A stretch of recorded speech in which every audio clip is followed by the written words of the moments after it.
Estamos iniciando mais um programa Tribuna Livre, aqui na TV Capital, Canal 5, Rede TV, o canal da família do Sul do Maranhão.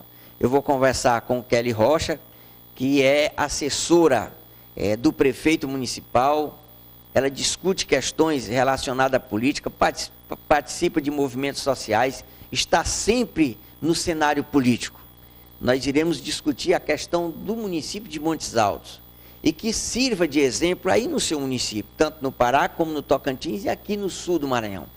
Kelly Rocha, boa tarde, seja bem-vinda ao nosso programa.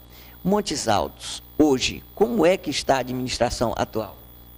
Luiz, boa tarde, é um prazer estar aqui com vocês, tendo esse bate-papo sobre a política, do município de Montes Altos. E as políticas dos municípios, elas refletem, o que está bom e o que está ruim no nosso país. Então, a cidade de Montes Altos é uma cidade de pouco mais de 60 anos de idade, uma das mais antigas aqui da região, a primeira a ser desmembrada do município de Imperatriz. Nós, num passado recente, no começo da nossa história, nós contávamos aí com mais ou menos 30 mil habitantes. A nossa cidade ela foi dividida em três, foi dividida entre Montes Altos, Ribamar Pequeno e Lajeado Novo, que eram distritos de Montes Altos. E isso ele deu um baque muito grande na cidade à época. Eu sempre chamo a atenção das pessoas da necessidade de hoje nós elegermos prefeitos com perfil de gestor, a exemplo do governador Flávio Dino, que tem sido um gestor que vem dando certo, por esse perfil. Então, assim, quando dividiu-se o município de Montes Altos, os recursos foram divididos entre os três municípios, mas as dívidas trabalhistas, os encargos ficaram todos para o município de Montes Altos, de forma que isso vem dificultando as gestões seguintes.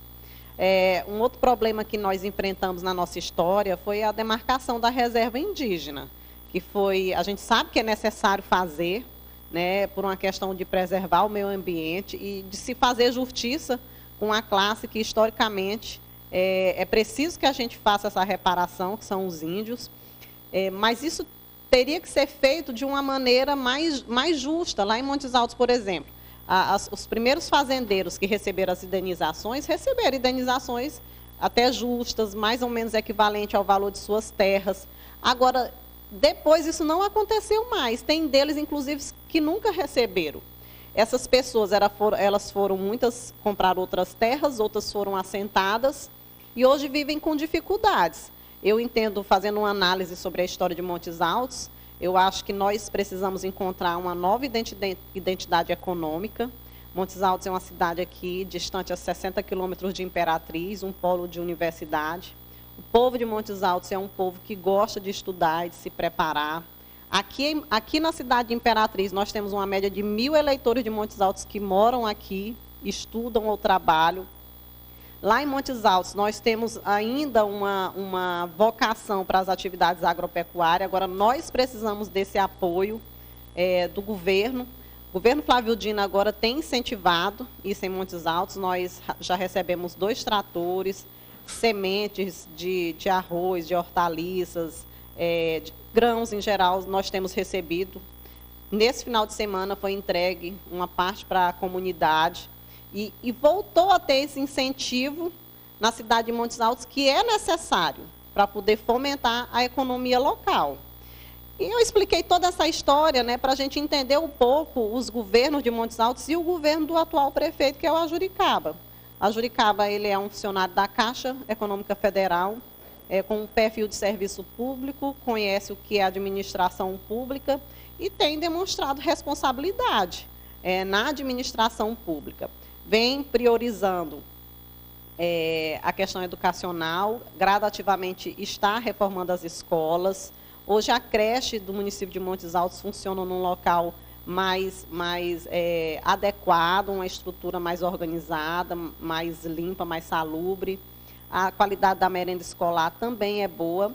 Agora, vem enfrentando dificuldades de pagamento.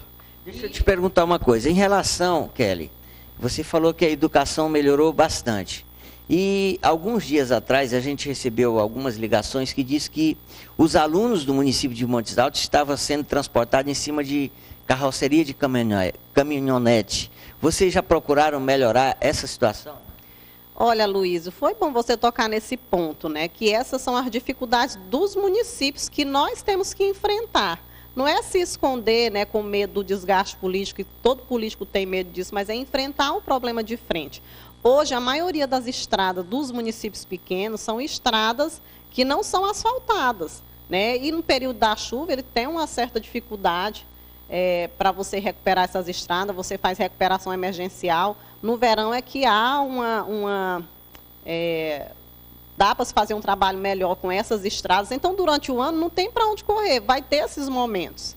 Aí, o que ocorre? Nessas estradas, muitas delas não tem como você colocar ainda os transportes que são o que deve ser colocado. São vans, ônibus, evidentemente há vans e ônibus nesses municípios pequenos. Mas esses municípios pequenos, como eles organizam isso? Nas estradas que só passam caminhonetas, eles adequam essas caminhonetas para o transporte escolar e levam até as MAs, nessas caminhonetas. Nas MAs, eles pegam os ônibus ou as vans para levar os alunos até a escola. Esse é o trabalho que tem sido feito por todos os municípios. É o ideal? Não. Nós devemos trabalhar para melhorar definitivamente essas estradas, inclusive acabar com as pontes de madeira e fazer as pontes de cimento. Alguns prefeitos já começaram a fazer isso. A Edilomar agora inaugurou, né, a primeira ponte de cimento na sua cidade, para que a gente gradativamente caminhemos para melhorar o acesso e o serviço de transporte escolar nas escolas. Recentemente, o governo do estado criou a UEMASul aqui, fez uma extensão, melhorou. Não tem como, você falou que disse que a sua cidade lá é uma cidade que as pessoas gostam de estudar. Não tem como se fazer essa extensão de Imperatriz para Montes Altos? Pois é, na verdade, essa extensão vai ser feita para todos os municípios aqui da regional de Imperatriz, a começar aqui pelo município de Amarante e vai chegar no município de Montes Altos. Então, foi um pedido de vocês lá? Exatamente, já há uma comissão do município de Montes Altos fazendo esse trabalho, né? Até assim, encabeçada pelo prefeito, pelo professor Cinei, que é de Montes Altos também, professor da UEMASul, e outras pessoas da militância da educação. Hoje Montes Altos tem quantos mil habitantes? Nós temos menos de 10 mil habitantes, 9.200 e pouco. Isso quer dizer que nós recebemos o menor FPM da federação, que é 0,6. Um município de 4 mil habitantes, de 6 mil habitantes e de 9.200 e poucos habitantes, como é Montes Altos, recebe o mesmo FPM. Então, você vê as discrepâncias da divisão do dinheiro federal. Agora, não é porque a gente vive esses problemas que nós vamos baixar a cabeça, nos desanimar. Ao contrário, nós temos que encontrar soluções criativas, ir para o enfrentamento dos problemas, resolvê-los gradativamente. Eu acho que se cada prefeito fizer a sua parte, não pensando em ações populistas, de ter só o apoio das pessoas naquele momento, porque você sabe que, às vezes, o povo seduz o político, né? Porque ele quer uma coisa de qualquer jeito, às vezes o político não pode dar naquele momento e promete e depois não cumpre. Nós temos que fazer a coisa corretamente. Então, o problema da educação que eu falei para vocês. Nós estamos aqui lutando hoje por uma ajuda do governo do estado para melhorar as estradas, né, do município de Montes Altos. Agora mesmo, o deputado Marco Aurélio, né, nos prometeu nos ajudar com o transporte escolar. E já recebemos alguns transportes. Nós recebemos uma ambulância do governo do estado, nós recebemos 2 tratores, nós recebemos uma viatura. Todos os municípios da Regional de Imperatriz receberam. Isso são decisões políticas e políticas públicas que fazem diferenças na educação, na saúde, na segurança pública. Uma outra coisa assim, que eu acho positiva também do governo do Ajuricaba é o incentivo que tem dado à cultura local de Montes Altos. A gente tem trabalhado a questão das festas juninas, da escola de música, do carnaval, não só o carnaval com grandes bandas, mas apoio aos blocos, o incentivo também do carnaval de rua. Nós também temos lá a construção de uma praça de eventos, né? A cidade de Montes Altos não contava com uma praça de eventos na cidade, e é ali num local que é o cartão postal da cidade de Montes Altos, que é o açude. E hoje nós temos a promessa também do governo do estado, que já foi assinada uma ordem de serviço. Kelly, segura um pouquinho aí tua linha de raciocínio, que nós iremos para o nosso intervalo comercial e logo em seguida voltaremos conversando com Kelly sobre a gestão do município de Montes Altos. Escola Coelho Neto, Educação Infantil, Ensino Fundamental e Médio, com curso de inglês incluso em todas as séries. Em parceria com o Projeto Uno Internacional, oferecemos certificação TOEFL para nossos alunos de 5º, 9º e 3º ano médio. Nivelamento em português e matemática, oficina de redatores e leitores, simulado do Enem e coach internacional. Laboratório de Química, Biologia, Informática e modernas bibliotecas. Escola Coelho Neto, Rua Paraíba 1518, fone 3524-8463. Ok, estamos de volta com o programa Tribuna Livre, aqui na TV Capital, Canal 5, Rede TV, o canal da família do Sul do Maranhão. Eu estou conversando com a Kelly, que é uma funcionária que faz a articulação política na gestão do Ajuricaba, no município de Montes Altos. Kelly, nós sabemos que, em relação a essas divisões de município, automaticamente, se diminuir o quadro de funcionários, os funcionários vão ficar chateados, até se tratando de uma cidade pequena. Como é que vocês estão conduzindo o município de vocês, aonde se diminuiu o dinheiro que é o FPM, talvez convênios, e o quadro de funcionários, como é que fica? Pois é, Aloysio, isso tudo faz parte de uma política hoje nacional, né, que está imperando no Estado brasileiro. Você vê aí que depois do golpe, né, houve ali uma série de decisões para encurtar os recursos do município, né? Foi votada aquela lei aí para congelar em 20 anos os investimentos públicos do Brasil, e isso tem repercutido nas cidades.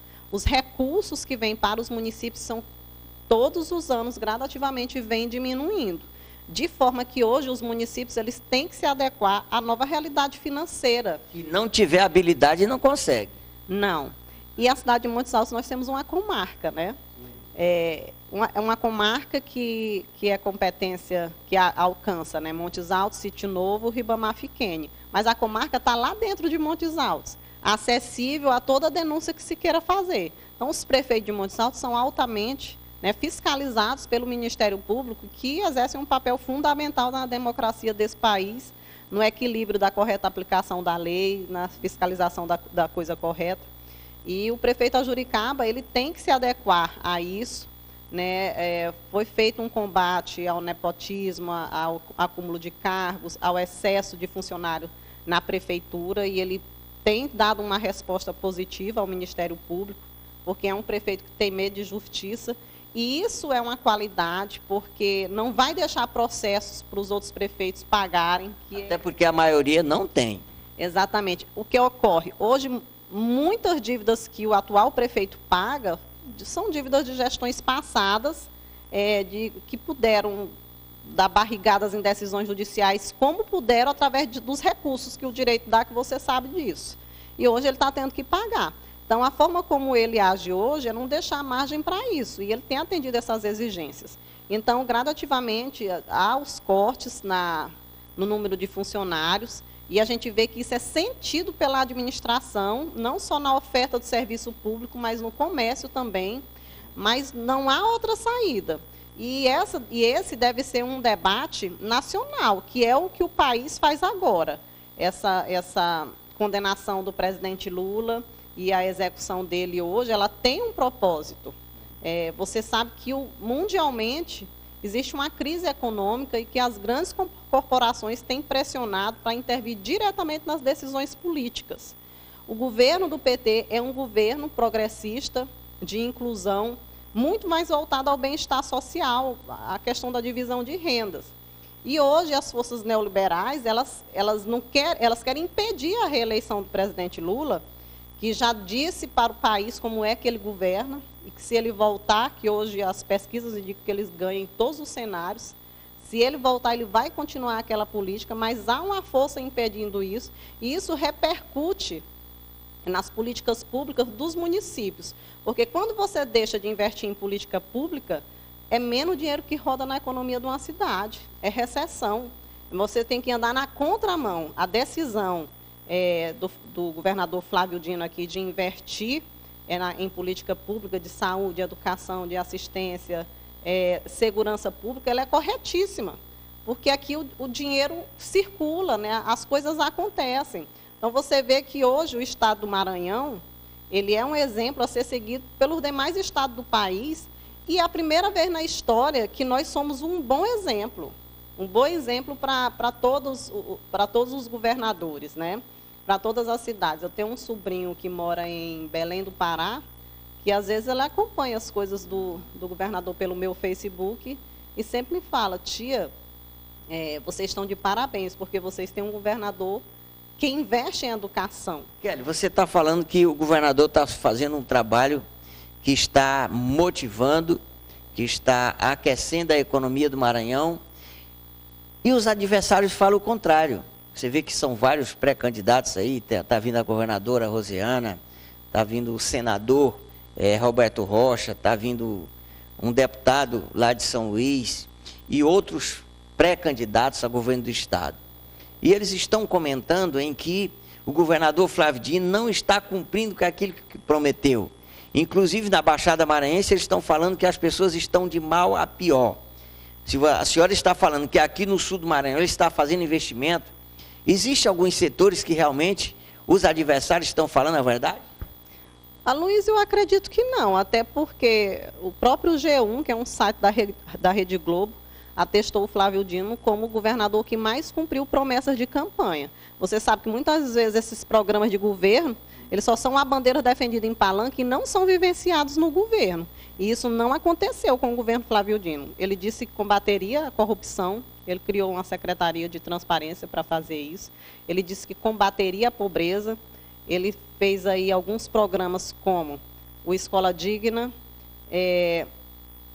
o Mais Bolsa Família, que é para comprar material escolar, reestruturou a rede de saúde com os hospitais macros regionais, os hospitais que foram feitos hospitais de 100 leitos, eles sequer têm o direito de receber financiamento do Ministério da Saúde. Os hospitais que o Flávio Dino fez são hospitais de referência para atender a média e alta complexidade de uma demanda reprimida que passava anos na fila do SUS. E isso tem repercutido aqui no estado do Maranhão. Talvez seja isso que esteja incomodando os adversários. Agora, eu acho o seguinte, você sabe, eu faço uma análise política disso, não de política pública, mas de política partidária. Você sabe que à medida que um governo vai andando, algumas pessoas vão ganhando força dentro do governo e outras naturalmente vão se enfraquecendo. Geralmente porque não comungam dos mesmos ideais, né? E eu sinto que é isso que vem acontecendo. Eu hoje, por exemplo, evidentemente todo mundo que faz política na cidade tem as suas pretensões, mas se eu porventura não fosse apoiada pelo governador Flávio Dino, pelo trabalho que ele faz hoje no estado do Maranhão, eu jamais poderia deixar de defender essa bandeira, porque é uma bandeira que eu acredito de inclusão, de distribuição de renda, de investimento em setores que são estratégicos para o desenvolvimento de uma cidade, que é educação, assistência social, agricultura, são as estradas, que têm equipes de manutenção continuada. A nossa estrada, por exemplo, no final do governo da Rosiana, uma cidade que nós estamos aqui a 60 quilômetros, nós fazíamos ali uma média de 50 minutos para chegar em Imperatriz. E no final do governo da Rosiana, nós estamos fazendo 1h30, porque a estrada ela foi destruída. Por quê? Porque ela não tinha uma equipe de manutenção continuada como nós temos hoje. Que nós, rapidamente abre-se um buraco lá, eles estão fechando. Agora o inverno está mais rigoroso, não tem como fugir da chuva, demora-se um pouco mais. Mas eles estão lá tapando os buracos e vão terminar até a cidade de Sítio Novo. Kelly, a estrada, segundo o governo do estado, comentou que disse que iria fazer a estrada de Montes Altos a Amarante, e agora lá está intrafegável. Ainda há tempo para isso? Olha, eles prometeram fazer essa estrada aí, Sítio Novo Amarante. Mas isso lá é um sonho, porque hoje, se nós estamos em Montes Altos, para irmos até a cidade de Amarante, em vez de eu pegar Sítio Novo, a gente tem que vir por Imperatriz, faz uma volta muito grande. Então, ali, exatamente, vai ser um acesso da região do Amarante para aquela regional de Barra do Corda. Nós teremos a opção de ir para Amarante via Sítio Novo ou via Imperatriz, dependendo do lugar onde nós estivermos. E acesso é sempre progresso, você sabe disso, né? Então, eu estive agora recentemente na inauguração de algumas escolas lá, pelo secretário Cleito Noleto, que, diga-se de passagem, tem sido uma grande surpresa para o estado do Maranhão. Eu digo assim que um grande quadro da política do Maranhão. E lá ele reafirmou esse compromisso do governador Flávio Dino de começar agora essas obras dessa estrada ainda este ano. Inclusive, eu gostaria de mandar uma mensagem para o Cleito Noleto, que precisa, Cleito, recuperar de Imperatriz até as proximidades da indústria Suzano Papel Celulose, que lá está totalmente intrafegável. Já está acontecendo acidentes. A gente percebe que o governo do município de Imperatriz não constrói nada, não faz esgoto, não faz drenagem, não faz asfalto. Então a gente pede para que o senhor faça esse trabalho. Já está acontecendo acidentes, carro quebrando, e você sabe que quem transporta madeira para Suzano já é um risco. Eu peço para você, Cleito Noleto, recupere aquela estrada o mais rápido possível, porque lá está a coisa feia. Nós iremos para o nosso intervalo comercial e logo em seguida voltaremos conversando com Kelly, representante do governo do município de Montes Altos. Escola Coelho Neto, Educação Infantil, Ensino Fundamental e Médio com curso de inglês incluso em todas as séries. Em parceria com o Projeto Uno Internacional, oferecemos certificação TOEFL para nossos alunos de 5º, 9º e 3º ano médio. Nivelamento em português e matemática, oficina de redatores e leitores, simulado do Enem e coach internacional. Laboratório de Química, Biologia, Informática e modernas bibliotecas. Escola Coelho Neto, Rua Paraíba 1518, fone 3524-8463. Estamos de volta com o programa Tribuna Livre, aqui na TV Capital, Canal 5, Rede TV, o canal da família do Sul do Maranhão. Eu gostaria de esclarecer para os vereadores de Imperatriz. A nossa cidade está uma calamidade. Nós estamos passando por um processo de dificuldade em relação a enchentes. O ano passado nós tivemos uma crise hídrica. Agora está vindo em alagamentos em todos os setores. Vereadores, são 21 que vocês representam aqui a cidade de Imperatriz.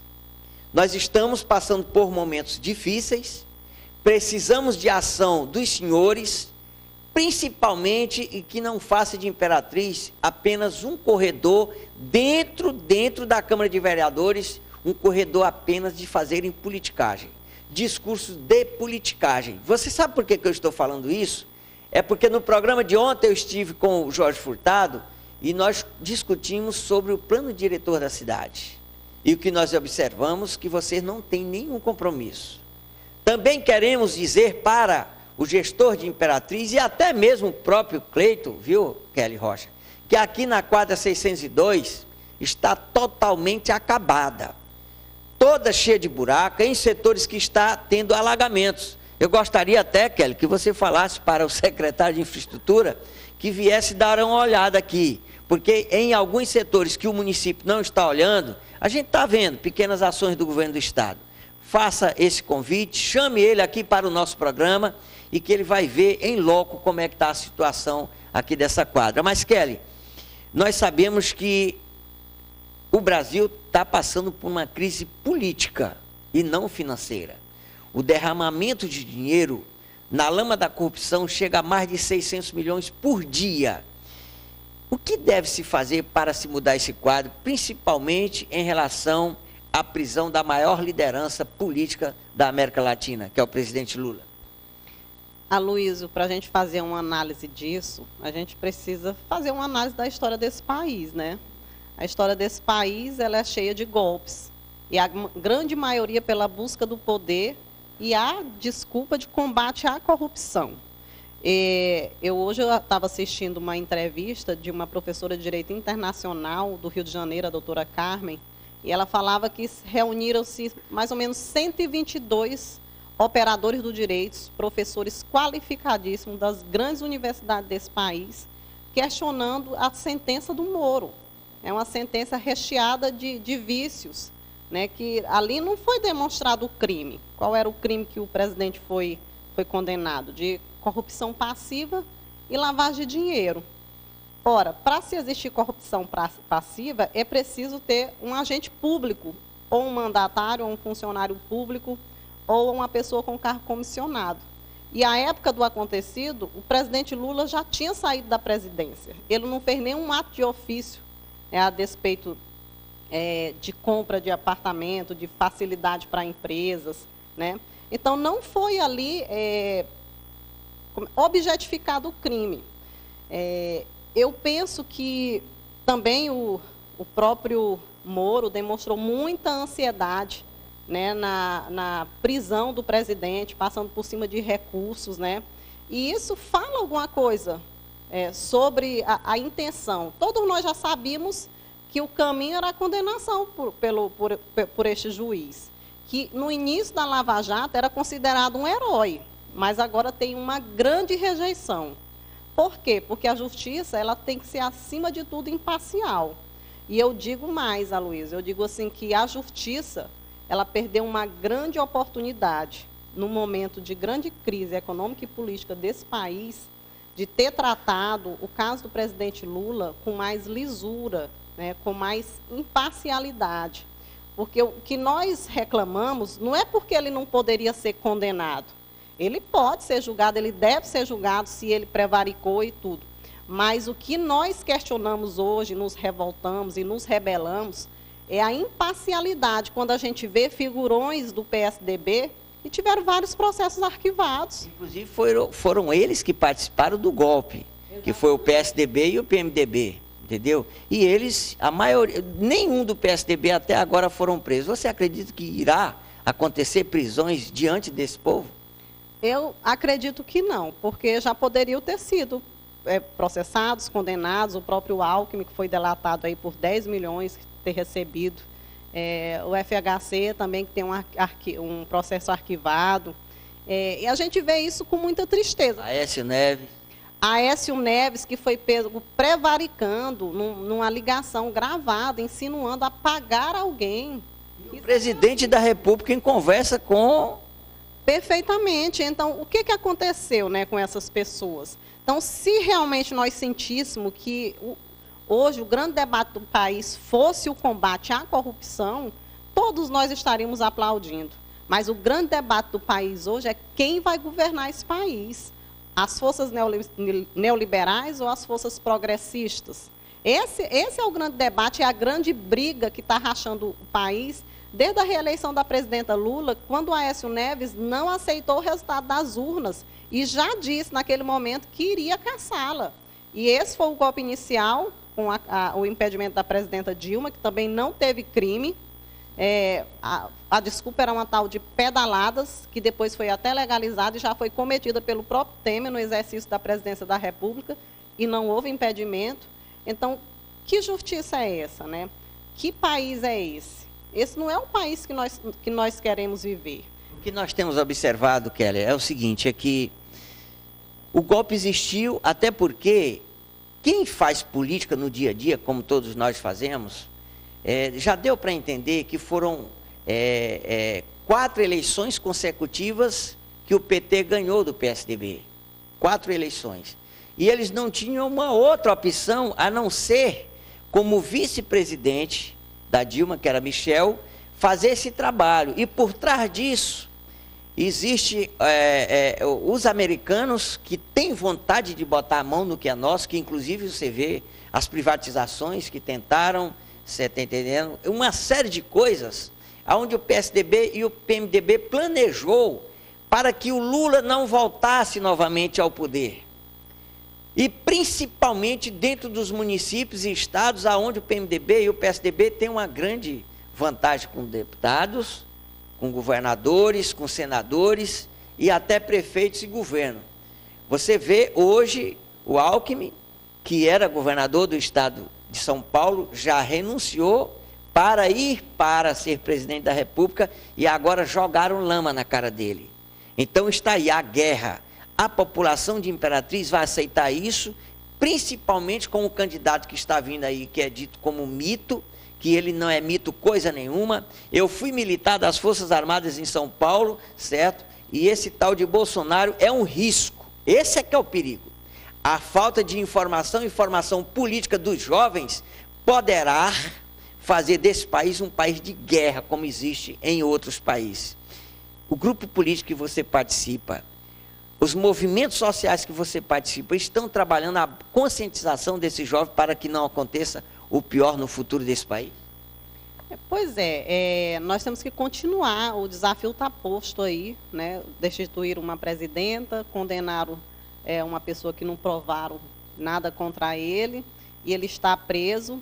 A nossa maior liderança, que é o nosso candidato, né? Hoje o maior líder das forças progressistas, que é o presidente Lula, mas nós temos que aceitar o desafio, levar esses debates para dentro das universidades, para dentro das escolas. Os movimentos sociais têm agido corretamente, né? Agora mesmo teve ali uma manifestação na porta da UEMASU, que foi uma manifestação em todo o território nacional contra a prisão do presidente Lula, contra essa justiça seletiva e imparcial. Nós temos que levantar uma bandeira, que é a bandeira que o presidente Lula sempre levantou, em defesa dos trabalhadores, em defesa da democracia, da soberania desse país.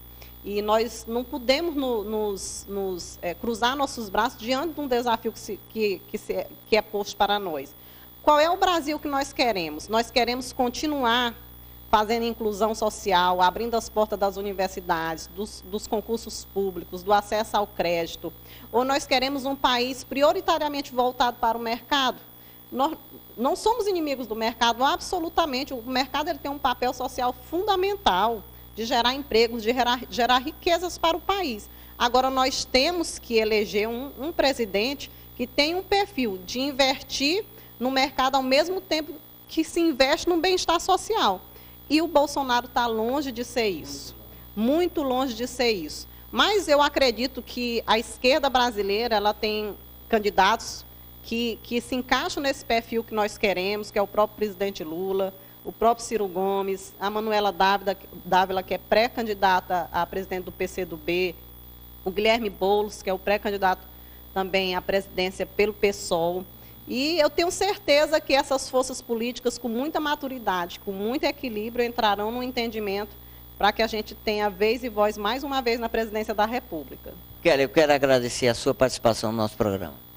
Eu que agradeço, né? Falar de política é sempre um prazer, falar do estado do Maranhão é sempre uma alegria, da cidade de Montes Altos, que apesar de todos os problemas, de todos os percalços, é uma cidade de gente inteligente, de gente trabalhadora, de gente que quer fazer as coisas acontecerem. A nossa cidade passa por dificuldades, mas eu acredito que com criatividade, com força de vontade, com decisões políticas corretas, a gente tende a gradativamente colocá-la no lugar que ela merece, que é de desenvolvimento e progresso. Ok, obrigado, Kelly. Eu conversei com Kelly, representante do Poder Público de Montes Altos. É uma política, é filha do ex-prefeito da cidade de Montes Altos, e ela está no dia a dia, nos movimentos, participando dos debates, participando das manifestações. Eu acredito o seguinte, o Brasil nós só teremos melhoras a gente lutando, a gente brigando, a gente dizendo não para os governantes que não têm compromisso com a sociedade. Estaremos de volta amanhã, se Deus quiser, nesse mesmo horário. Tchau.